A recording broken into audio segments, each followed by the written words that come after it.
माझं नाव आहे वंदना शरद तरकसे, राहणार भेटा, तालुका औसा, जिल्हा लातूर। आज आपल्या इथे नाना संजीवनी प्रकल्पांतर्गत बीज प्रक्रिया करणार आहोत। त्यासाठी लागणारे साहित्य आहेत 3 सुतळ्या घेतलेल्या आहेत मी आणि ओगण क्षमता करणार आहोत। त्यासाठी साहित्य लागणार आहे 3 सुतळ्या, ते मी पाण्यातून भिजवून घेतलेले आहे।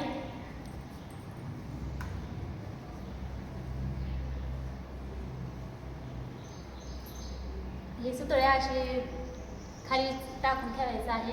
नंतर कलतानी पोतं घेतलेलं आहे। त्यानंतर बकेटामध्ये पाणी घेऊन मी त्या पोत्याला भिजवून घेतलेलं आहे। त्याला गच्च पाण्याने पिळून खाली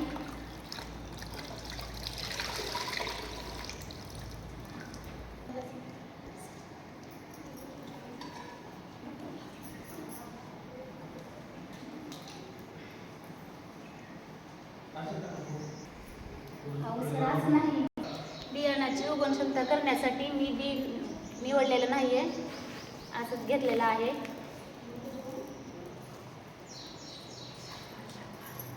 शंभर बी आपल्याला असं इथे एका लाईनीत लावायचं आहे, 10-10ची लाईनी करायचं आहे।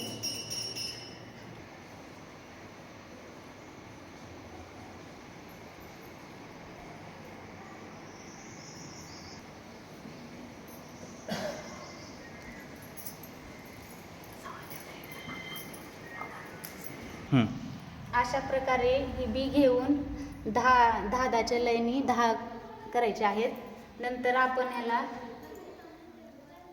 अशा पद्धतीने गुंडाळायचं आहे।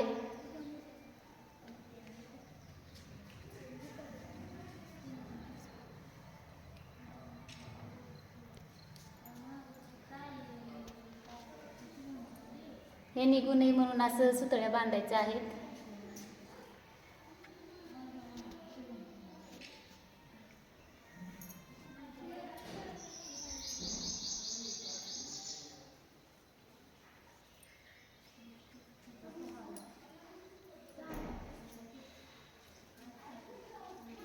अशा प्रकारे ही उगवण क्षमता आहे। हे झाल्याच्या नंतर आपण सावलीत ठेवायचं आहे घरामध्ये साईडला, आणि हे सुकू नये म्हणून ह्याला थोडंसं पाणी टाकून ओलावा राहिला असं आपण ह्याला पाणी मारायचं आहे। नंतर ह्याला 4-5 दिवसाच्या नंतर काढून किती टक्के उगवण क्षमता झालेली आहे ते बघून आपण 60% खाली असेल तर पेरायचं नाही, 60%च्या पुढं असेल 70% किंवा 80% 90% असेल तर आपण ह्याला पेरू शकतो। सर्व महिलांना सांगते, शेतकरी महिलांना सांगते की पेरणीच्या अगोदर तुम्ही हे उगवण क्षमता केल्याशिवाय पेरणी करू नये। धन्यवाद।